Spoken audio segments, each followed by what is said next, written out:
Yeah, everybody's coming for the new kid, man. But I'm really hoping that we're gonna get it, man. I'm just keep telling everybody to stream it and buy it, and tell your mama, your grandma, your next door neighbor, your dog to purchase it, man. Whoever you can, man. We're trying to get it done, dog. I would say as honored as I am, as honored as I am, and I truly am honored. Like I said, none of these people have ever been in my way before, so it's great to be in the conversation. I was talking to my manager a couple of days ago, and uh, my manager Luke was like, "Well, I'm sure at some point, like Kanye's team, like Kanye had to have said, like, who the hell is Teddy Swims at some point, and he had to have said it." So I mean, just for that to be even something that might have fallen out of his mouth, that I could just dream about that, it's kind of enough for me. I would be like, hell yeah. I'd be like, I came out of his mouth probably at some point, and that makes me happy. But I would love, but I would definitely like the whole thing. I would. There's a part of me that would be kind of upset as well if I just peaked at number two and I didn't go all the way. My mentor, my second father, DDP, always says this to me. He says it takes 10 years to build an overnight success. You know what I mean? And that's all there is to it. And I mean, I'm grateful that me and my best friends in the world I grew up playing music with are still pushing, and we've made it through a pandemic together when Teddy Swims first started, and I've been in bands my whole life trying to make something happen. So it definitely, I feel justified. I truly will say too, man, because I say this all the time, that I think I'm at a point in my life right now where I'm truly ready for everything that's coming to me, and that everything that it is, because as much as I wanted it and as impatient as I was 2 years ago, I bet I would have just spun out if I would have got it. I don't think I was mature enough quite then. I probably would have just threw it all the way into my liver or something, and I mean, I'm glad that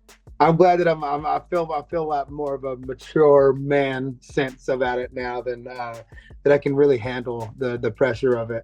At 31, I feel not only ready for it, but I feel truly like we're here to stay. I think we set up the long game to truly, when we're here now, we're sticking around and we're going to stay around, and we're not a flash in the pan and just going to fall out after this song. You'll see me back up at number two again. Shout out to Warner Records too. I'm so lucky that I had the best team in the world, because in the climate of music today, so much of the things that are happening is the songs that trend on TikTok, and these labels are signing these kids, and if they don't get a second hit, they're just done. Some people just write a good song in their bedroom and they get swallowed up and spit out. My best pal Jesse Hampton, who's still my guitarist in my band today, and writes and produces a lot of my stuff with me too.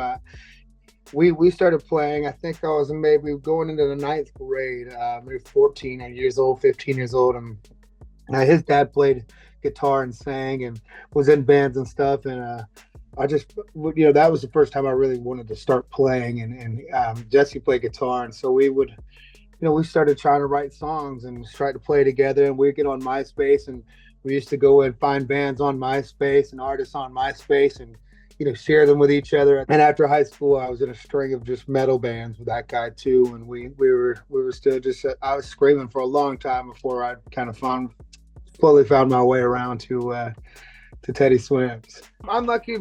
My father had some good taste in music too, and I'm from Georgia as well. So I mean, of course, there's a lot of metal influence in there, but I mean, I grew up on Keith Sweat and Al Green and Marvin Gaye and Stevie, on the good stuff. You can't discount like this. Some of the greatest music ever of all time is right there in Georgia. So I'm grateful I got to grow up in the melting pot of culture. Otis Redding's like number one of all time for me, man. So anytime I can ever every day, there's not a day that goes by I don't listen to Otis Redding. I think he's the greatest of all time. And we sit outside and sing and play and try to make a little cash, and try to kind of busk in front of the movies or whatever, or just walk around singing. And for a while it was just like, man, you guys do not quit your day job. We were trash for a long time, but I've definitely been through some things, and I mean what I say. Originally we started with the Michael Jackson on June 25th, 2019. We started with Rock With You by Michael Jackson, and I never intended on doing covers online. It was just I wanted to pay homage to 10 years. It was his 10-year death anniversary, and so I was like, man, we should just film something for Mike and, man, say thanks for everything that you've done for the culture.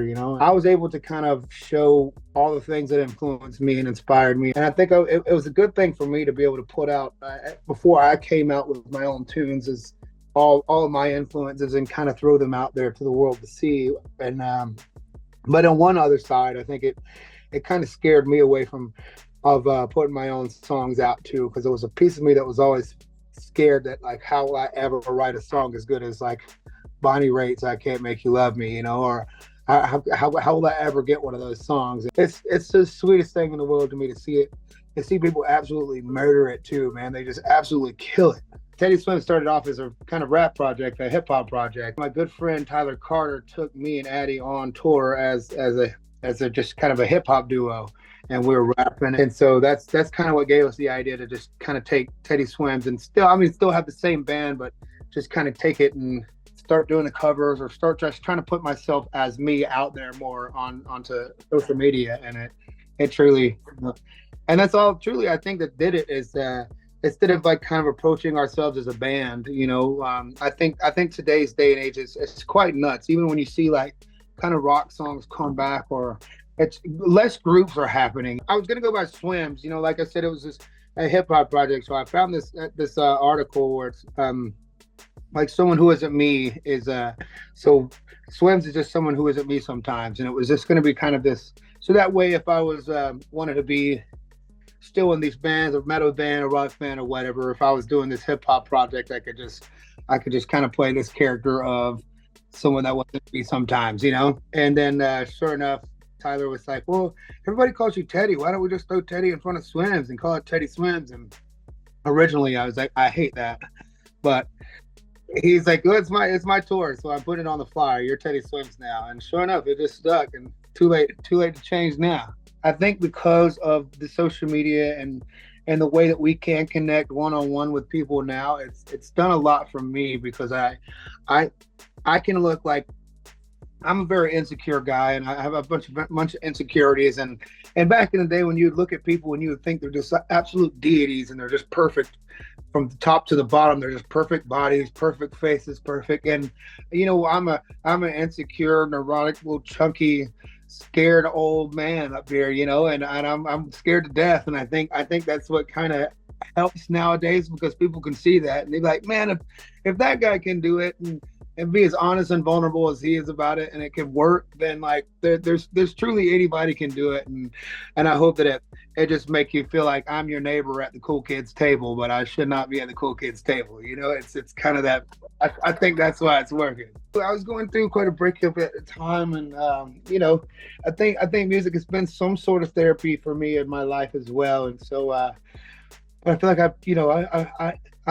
it was for me. I hadn't tried therapy, and it was something that I think there's some generational ideal or mindset about therapy that's like, oh, I don't need therapy, or I don't need a shrink, I'm not crazy, or this or that, and I think what's great about it is that I wanted to name it that, to kind of open that door to having more conversations about it, or when somebody asks me about it, we can talk about it, because I do think no matter where you are in life, that it's good for you in every aspect. There's whether you're in a good spot or a bad spot, it's great to talk to somebody, and it's great to have therapy or go to therapy and have somebody in your life to talk to, and I think it's something that everybody should have. But also, there was also a reason why I hadn't tried it, and I was like, why am I kind of scared of this as well? And I just hope we just all can have the mental health conversation and all be vulnerable and open about conversations in general, and there's just not something to hide. I think when I was writing it, I was still in the midst of my situation that I was writing about. I was just in this toxic place in my life, in my relationship, and I was, instead of getting out of it, I was writing these songs about getting out of this thing, and not knowing that I was actually needing to do that. I just was telling myself this subconsciously, or somehow I was just talking to myself and wasn't even listening to myself. I'm super grateful about it, because that song kind of comes of a place of like me and that person at the time were really we really had a lifestyle that we were kind of codependent on each other, and that lifestyle we were living. And I say it like this every time, that the substance of our relationship kind of were the substances we were abusing at the time. And so we kind of were just living this awful lifestyle. And it was hard to get, it was hard to get on the good foot of life when we were both pulling each other back and forth in this world. And I mean, now, I would say that you could love somebody so much, but not be good for each other. And that song is kind of,